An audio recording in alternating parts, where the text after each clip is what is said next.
We're back for our MLB Best Bets here on the channel for July 19th. Yesterday, a 3-2 day on the channel, so another positive day with our MLB Best Bets. And looking for more of that same success here today on Saturday. Before we get into the video, folks, make sure to hit that subscribe button down below for some more daily MLB Best Bets here on the channel. Yesterday, right, hit the two money lines. Actually, no, dropped the Red Sox money line in the morning. That sucked, but hit on Padres team total over, hit on the Seattle Mariners winning, and we also hit on losing with the San Francisco Giants. Shout out to the Toronto Blue Jays. So again, a positive day yesterday, looking for more of the same today. And before we get into the video, again, hit that subscribe button down below for more, but also go make sure to check out Greedo Plays MMA. UFC 318 is tonight from New Orleans, Louisiana. It is the retirement bout of Dustin the Diamond Poirier. We've got you covered with the full card predictions and best bets, link in the description down below, and our PFL Africa predictions as well. That card's starting in a couple hours at, I believe, 7 o'clock. So in just 2 hours, PFL Africa starts. Go make sure to check out that video. Again, that is linked in the description down below. Go subscribe to Greedo Plays MMA while you're at it as well.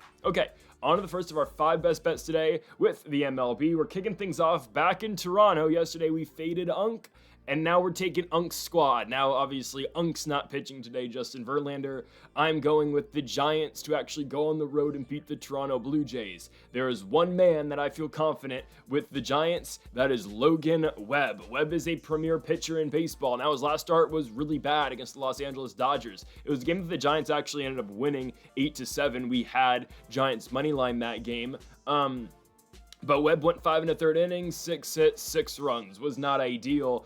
Prior to that Dodgers start, though, and consistently, Webb has been elite all season long. Sub-3 ERA at 2.94. I expect him to be much better now in this third start of the month of July. And again, how many times does Logan Webb have back-to-back bad starts? He did pitch an inning in the All-Star game on Tuesday. Obviously, he's had more than enough time since his last start on 7-11, and on Tuesday, at least, again, pitching an inning in the All-Star game. And Eric Lauer is going tonight for the Toronto Blue Jays. Lauer's been good, don't get me wrong. ERA actually is better than Logan Webb. Now, hasn't pitched the qualified innings that Webb has, but Lauer with a 2.78 ERA. The thing again with Lauer is he will not go nearly as deep into games as Webb does, right? Lauer has not been horrible this season so far in the month of July. 2 games pitched, 3.6 ERA over those 2 games against the Angels and the Chicago White Sox, and 100%, the Giants lineup is not good, and that's why we tried to pick against the Giants as much as possible, except for one thing and one thing only: when Logan Webb is going. And I know the Giants have struggled getting Webb runs throughout the course of the season. However, the last time Logan Webb pitched, they got him 8 runs against the Dodgers. It was crazy. They actually got the man run support. Now, yesterday, for as bad as JV is at the big 42, the team doesn't get him runs, you know? Toronto wins 4-0 yesterday. Justin Verlander gets blown up, and he gets, 9 outs, 8 outs, 9 hits, 4 runs. It's really bad. ERA's up to 5 now in the season for an all-time great pitcher in Verlander. But in his defense, I know he didn't pitch all that well. His team gets him 0 runs. That's got to change tonight. And I don't know, again, how drastically that's going to change against Lauer, but I do think, again, they had so many missed opportunities against Chris Bassett. Look at the first inning. Look at the second inning. Look at the third, I believe. Then go second and third. There was multiple innings in that game where they had runners on first and second against Bassett, and they grounded into multiple double plays. Again, Bassett is not a premier pitcher at this point in his career, but the Giants found a way to just screw it up at every chance that they got. You know, in Toronto, it was only 1 inning. It was the second inning where the Blue Jays broke through, scored 4 runs off of Justin Verlander. Ultimately, that propelled them to the victory. Guys, the Giants out-hit the Blue Jays yesterday. They out-hit them 11-10. So I do think they're going to be able to get hits off of Lauer. How many runs are they going to be able to score? I don't know. But here's the thing. Again, Eric Lauer is not going to go deep into this game. His longest start this season was on July 4th against the Los Angeles Angels. He went 6 innings in that start. Other than that, he's only gone 5 innings 3 times the entire year. So I do believe we're going to be okay in this spot. I'm going with Logan Webb and the San Francisco Giants to win. I think they have the bats to get this done against a guy like Lauer. Again, we need, Elliot Ramos to show up. We need Matt Chapman to get things going, right? Jung-Hoo Lee's been an automatic out, and Rafael Devers halted one of their big stretches in their last game with the double play. I just need some of these guys to show up, right? The Giants are still a team that is somewhat in the hunt for the playoffs in the National League, and I do think they come through today, right? Again, their main problem all year long with Logan Webb starts has been the fact that they have not been able to score for Logan Webb. I do think, again, they have turned a page in that. Last game against the Dodgers, they scored. Webb did not have a good start at all, and the Dodgers were not able to take advantage and win that baseball game, right? It was a game that was ultimately won by San Francisco 8-7. They are on the road in Toronto. However, I do think, again, Webb, translates pretty well on the road. He's a good pitcher everywhere. I think once this game gets into the bullpens, because I do believe this game is going to be close, I obviously like the Giants bullpen a lot more. Randy Rodriguez, Camilo Doval, there's just guys in that SF bullpen that are hard to hit. Tyler Rogers, right? So give me the San Francisco Giants to win on the road in Toronto, -120 for the Giants. We took the Blue Jays yesterday. We're taking the Giants today. Give me San Francisco. We move on to our second best bet of the video. Let's go to our Washington Nationals best bet of the day. And yes, I'm going San Diego Padres -1.5. I know, I'm picking against the Nationals for like the 4th straight day now, if you count prior to the All-Star break. Well, it worked for us yesterday. I'm not going to get too in-depth into the Kyle Finnegan meltdown just because I really like Kyle Finnegan. I'm actually wearing, you can't see, but I'm wearing a Kyle Finnegan jersey right now. It sucks that he gave up that big grand slam and just choked the game away yesterday. It's brutal. However, we hit our bet. San Diego Padres team total over 4.5. It cashes with the grand slam hit by Machado. San Diego scores 7. They ultimately win the game in DC.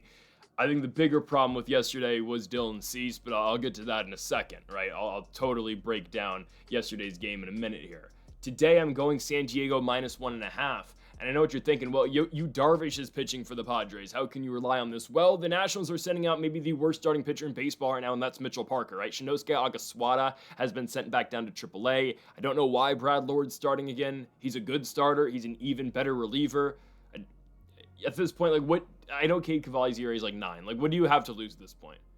He goes up, pitches the second half of the season, gets blown up until Josiah Gray comes back.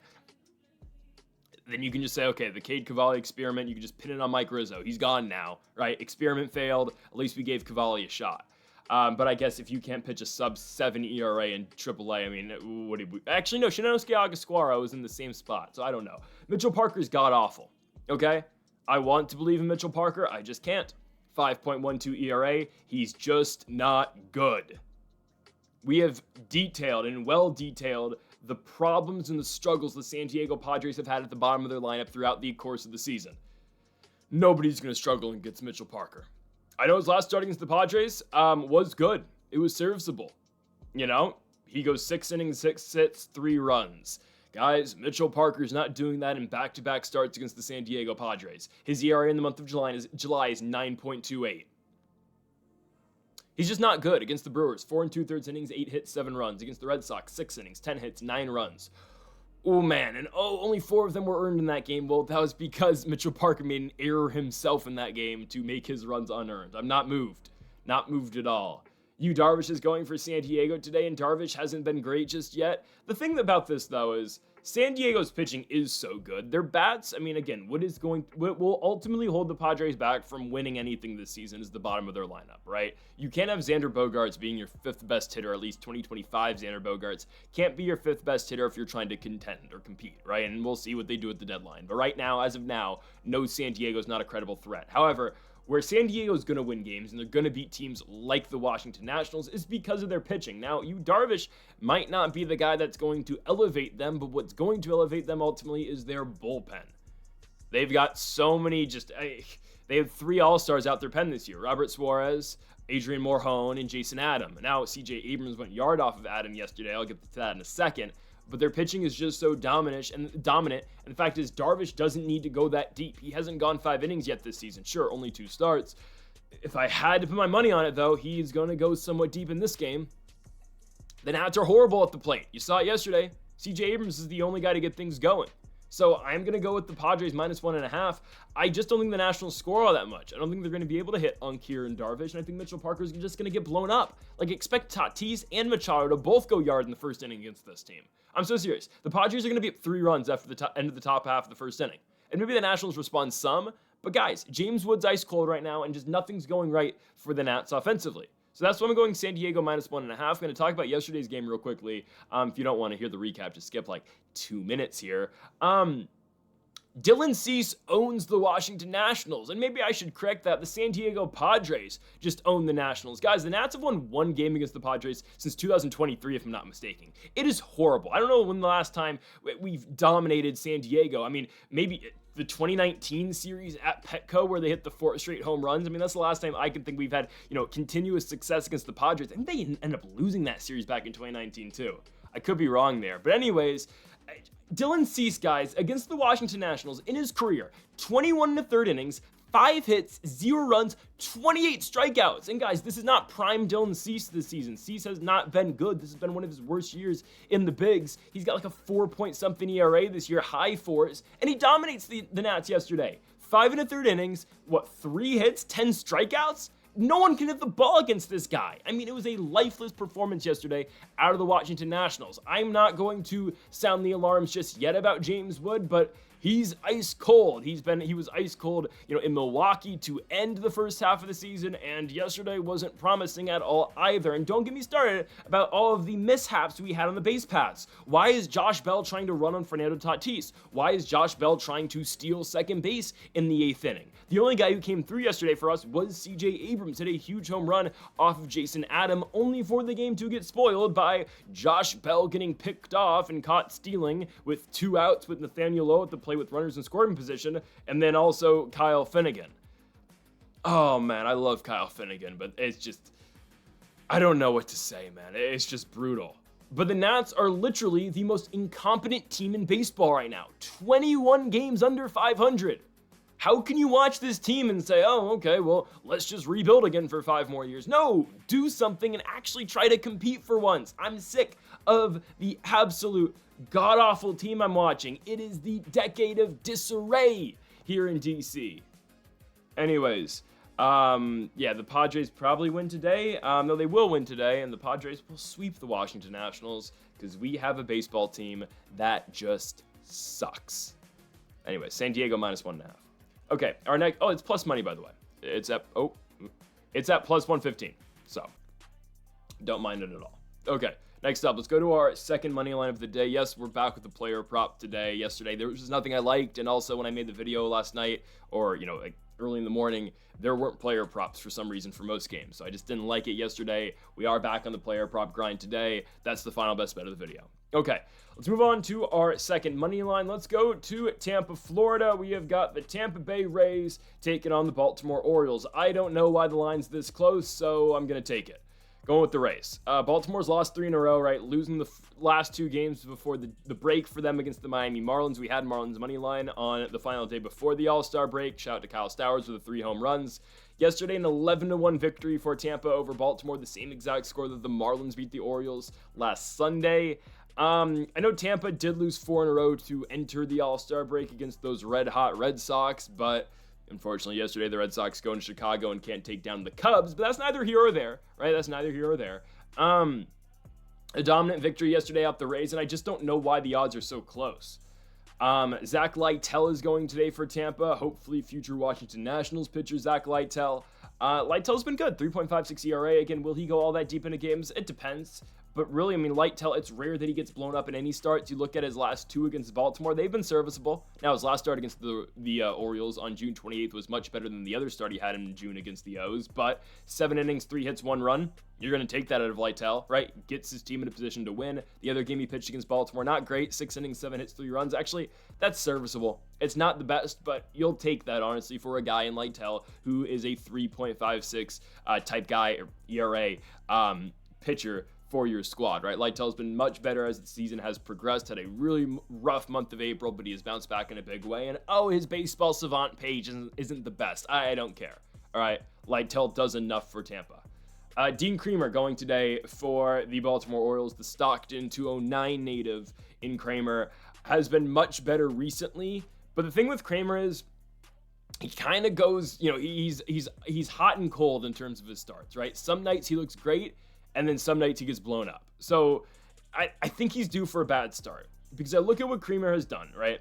4 of his last 5 starts have actually been pretty decent. Now, in his really good starts, though, for the most part, Kramer's going to go 5 innings. So, worst case, Lytle gives us good innings, Kramer gives the Orioles good innings, and then we just get into a bullpen duel to close the game. And honestly, I don't mind Tampa in that spot. I get their bullpen hasn't been great this season, but I don't mind the Rays winning in a late game spot, especially just with their bats and at home. Anyways, look at what Kramer has done. Last start against the Rays, it was really good. I just feel like the Rays are going to be able to figure him out this time. But again, 4 of his last 5 starts have been good.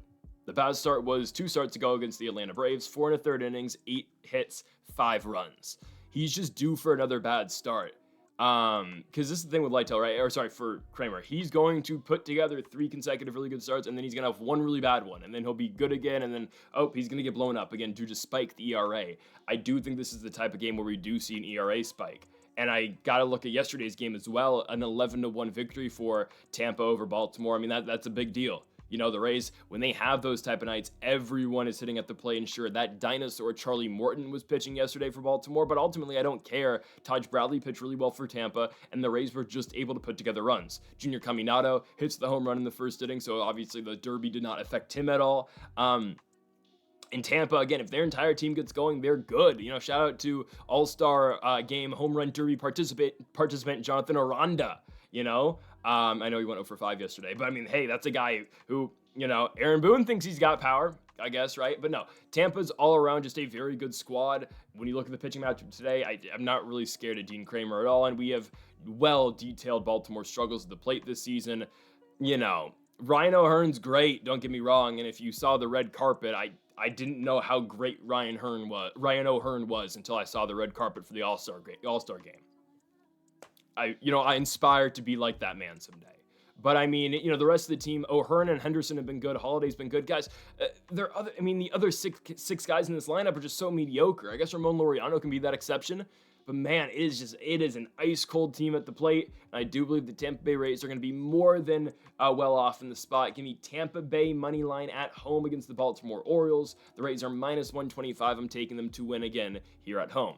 We move on to our 4th best bet of the video. Let's go to Chavez Ravine in Los Angeles, California, the Milwaukee Brewers and the Los Angeles Dodgers. This is our Nerfy for today. Now, yesterday our Nerfy didn't hit. White Sox, Pirates, that sucked. Chicago scores 3 in the top half of the first inning. Brutal. It is what it is. Trying to bounce back today with the Nerfy, Freddie Peralta, Emmett Shaheen. I think this is great. I personally, and we've done it a lot this season, and actually it's been pretty good for us, just go Dodgers Nerfies, because there's great value, obviously, on the Dodgers to score a run in the first inning, obviously because of who's at the top of the lineup. Well, you got Shohei Ohtani. Mookie is just been mid the season, but then Freddie Freeman, who's been one of the best hitters in baseball throughout the last decade, and then Will Smith right behind him, and then if you get to it, Teo, Andy Pajes, right? I mean, there's just guys, right, who can drive you in. But when you get a really good pitcher, and this is when I love going Nerfies for Dodgers games, is when you get a really good pitcher on the bump for their opposition. Well, tonight that's going to be Freddie Peralta. Freddie Peralta is excellent. 2.66 ERA this season. This is a guy who, the Brewers have won the last 6 games in which this guy's pitched in, but 1.45 ERA this season, and his last start against the Dodgers was really good. 6 innings, 5 hits, 0 runs. His last start against the Washington Nationals, big shocker, dominated them. 6 2/3 innings, 3 hits, 1 run, right? Freddie Peralta's been really good all year long for the Milwaukee Brewers. He's been consistently one of the best pitchers in all of baseball. And you look at this Nerfy spot. I think, did we have the Nerfy that last Peralta start against the Dodgers? We may have. Yeah, we did, because it was Yoshinobu Yamamoto and Freddie Peralta, and we took the Nerfy in that spot. No, we didn't. Because, no, that was the game Yamamoto got blown up. It was the last Yamamoto's spot. We did not have the Nerfy that game. Because if we did, it would have been really bad. That was a game where Yamamoto gave up 5 in the first inning. It was the next Yamamoto start that he was fine and we got the Nerfy. Forget I said that. Anyways, Peralta in his last start against the Dodgers, though, did go and get 3 outs in the first inning. And again, I know that doesn't completely apply here, but I am going to side with one of the best pitchers in baseball in Freddie Peralta. I know how good the Dodgers' top of the lineup is. I completely understand that. I know the risks that you take by taking anyone against the Dodgers in a Nerfy, but the Dodgers got shut down yesterday. 9 shutout innings pitched by Quinn Priester and the rest of the Milwaukee Brewers pitching staff, Uribe, McGill got the save, if I'm not mistaken. Yeah, he did. And Tyler Glasnow was actually pretty good in his return yesterday, but ultimately he wasn't good enough for the Dodgers, right? Ohtani, Betts, Freeman, Smith. That's going to be 1, 2, 3, 4 for Los Angeles. I think Freddie Peralta is going to be more than fine in this spot. On the flip side, Emmett Shaheen's going to give it a go for the Los Angeles Dodgers. I don't think Shaheen's great, but he's been good enough, right? Shaheen's not going to give you the most length in games. He's not going to go out there and give you 6, 7 innings. However, he's going to go 4, he's going to go 5, and he's going to be serviceable in those 4 or 5 innings. He's only had 3 starts so far this season against the Padres, Astros, and Giants. What does he do? Padres, 4 innings, 3 hits, 1 run. Astros, 5 innings, 5 hits, 1 run. Giants, 4 1/3, 2 hits, 1 run. Again, there's going to be a run in there somewhere. We just got to hope it's not in the first inning. And you look at this Milwaukee team, man, and I went over this when they were playing the Nationals last week. This is not that crazy of a squad, at least hitting-wise. They don't, you don't look at the Brewers and say, oh, this is a juggernaut offensively. Somehow, though, they're 17 games over 500, and the Brewers just continue to do it every single season, right? They're like the Tampa Bay Rays. You look at them on paper, nothing special, and then you find them and you find yourself watching them in the NLDS at home like they are every single year, or the wild card, right? I mean, the Brewers right now hold the first wild card in the National League. They're only a game behind the Chicago Cubs, and that's crazy considering the great year Chicago has had all year long. However, right, this Brewers lineup, they can be scrappy. They find ways to plate runs. Churio, Yelich, Contreras, Churang. Andrew Vaughn's been really good as a member of the Brewers. I think Shaheen's going to find a way to get the 3 outs. I say this all the time with Nerfies too. I believe Freddie Peralta, I can't believe I'm saying this, I think the easier part of the Nerfie is actually Freddie Peralta. I know it's against the Dodgers. I've been saying this about Ohtani. He's having a good year. Is he having a good Ohtani year? Not really. He's batting .270. Yes, home runs are up, but he hasn't been crazy great this year. Mookie has not been the best. Freddie, I think, still thinks having a really good year. Obviously, the power numbers are entirely there with Freeman, but he's still a 300 hitter, and Will Smith is doing his thing in the 4 spot as well. But I'm just willing to give my vote of confidence towards Peralta because of how good that guy just is in general. The tougher spot I do believe is Shaheen, just because, again, he is going to give up runs or a run in some spot. I think, again, though, I look at the top of the Brewers lineup. It's obviously the best part of their lineup, but I'm not overly concerned about it, right? Let's just not have guys on running, or let's not have runners in scoring position with Andrew Vaughn at the plate, all right? Because Vaughn has just been great for them, which is just weird. Career resurgence, I guess, on a playoff squad. Anyways, give me the Nerfie here in Los Angeles between Freddie Peralta, Emmett Shaheen, Brewers, Dodgers. I believe there's going to be 6 outs to start this game as we get the Nerfie here again in LA. Let's go on to our final best bet of the video. It is our best player prop of the day. It is Cal Raleigh over 1.5 total bags. I think it's just underpriced. I think it's good value. This is what I'm going for. Cal Raleigh's due for a home run. He hit 2 home runs on 7-11, July 11th, last Friday against the Detroit Tigers. Since then, he goes 0 for on Saturday against Detroit. He goes 0 for 2 on Sunday against Detroit. And yesterday, he goes 1 for 4 with an RBI single late in the game in the 8th against the Houston Astros. Yesterday, I detailed how important I thought the series was for Seattle. They're a team that I believe is only a game out the wild card, if I'm not mistaken. I know they're like 4 out of the American League West. This was going to be the series, especially coming off of that series that they had in Detroit against the Tigers. They were going to need to at least win 2 of 3. I thought that a sweep was definitely in play, and maybe it still is, obviously, with them winning yesterday, but they needed to go out here and put on a statement against Houston. Full transparency, I also believe Mariners' money line is more than playable again tonight. I think it's at -130. Logan Evans versus Lance McCullers. I'm okay with Logan Evans and the Mariners in this spot. I'm just going to take Raleigh here, though. Plus 120. I feel like, again, the value's too good to pass up on, right? Plus 120 for over 1.5 total bags. I just think the value's too good to pass up on. This is one of the best home run threats, obviously, in the major leagues. Sure, some of these spots for Raleigh with the bases do kind of feel like home run or bust. But again, there's the potential of multiple base knocks as well. I hope Houston doesn't pitch around him like we saw right on that Sunday game that Detroit pitched against Raleigh. The Tigers got into a spot after the 2 home run game on Friday where they basically told Cal Raleigh and the Mariners, all right, we're not going to let you beat us. They walked him 3 times. He went 0 for 2 in that game. He's going to get opportunities, though, I think, against Lance McCullers, just because I believe Houston is going to be back against the ropes a lot in this game. I think the Mariners are going to be dominating for the most part, and it should just put Cal Raleigh in a lot of good opportunities where it's like, all right, you can't pitch around the guy, right? JP Crawford gets on. Knock on wood, Julio Rodriguez gets on base. And it's all right. Then it's like, all right, runners in the corners. You can't put Raleigh anywhere. You're not going to load him, right, to get to a Rosarena, who hit the 450-something foot, moonshot yesterday at T-Mobile Park. You got to pitch to Raleigh. You put, again, Raleigh in a good position because of the success his teammates are having against Lance McCullers. And I do believe this results in an over 1.5 total bases spot for Raleigh. The home run prop is plus 255. I don't mind it because Raleigh, when's the last time Cal Raleigh had a double? June 27th. Yeah, that's kind of tough. But again, there is potential for 2 singles. I know, again, that's not his cup of tea either. But I wouldn't just bank on 1 home run. Even though, right, if he's going to hit this, probably the most likely chance is a home run. But saying the off chance that Raleigh does go out there, get 2 singles, right, you're screwed. And I know, again, in the month of July, Raleigh actually hasn't been that great. He's batting 140 in the month. However, he's still batting 140, and he's got 5 home runs. And in 4 of those have come in the same game. Well, no, he didn't hit 4 home runs in the same game. He hit 2 and 2, obviously, and then 1 home run in the New York Yankees game on July 8th. You know what you're going to get out of Cal Raleigh. He's a 260 hitter, but you know the power's there. He is very due for a double, and he's very due for a multiple hit night. So I do think he comes through, and I think, again, you combine that with the fact that Lance McCullers has not been good this season. Career-wise, I believe Raleigh's 3 for 12 against McCullers, but again, this is a guy with a 6.48 ERA in 2025. McCullers' last start against the Texas Rangers, 3 innings, 6 hits, 5 runs. So this isn't just about Kyle Raleigh. It's about, okay, McCullers has been throwing meatballs down the center of the plate. His curveball has been hanging for the most part throughout the entire season. Raleigh's going to get a pitch that he really likes, and he's going to be able to turn on it and send it into the seats in right field. You know? You just have a bad pitcher on the mound for the Astros.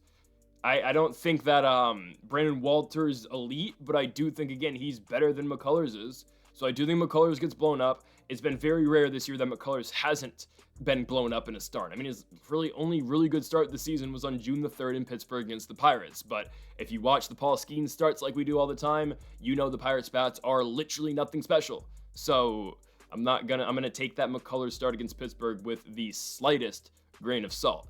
Raleigh's going to bomb on Lance McCullers Jr. today. I do believe we're going to get a home run at a big dumper, and the Seattle Mariners are going to win as well. Love that play as well. But again, my best player prop for today after a day off yesterday with the player props is Cal Raleigh over 1.5 total bases. So folks, thank y'all for watching our MLB Best Bets here for July 19th. If you have not yet though, make sure to hit that subscribe button down below for more. Make sure to leave a like if you did enjoy the video. Make sure to comment if you do disagree with any of the picks. Folks, thank y'all for watching, and Mamba forever.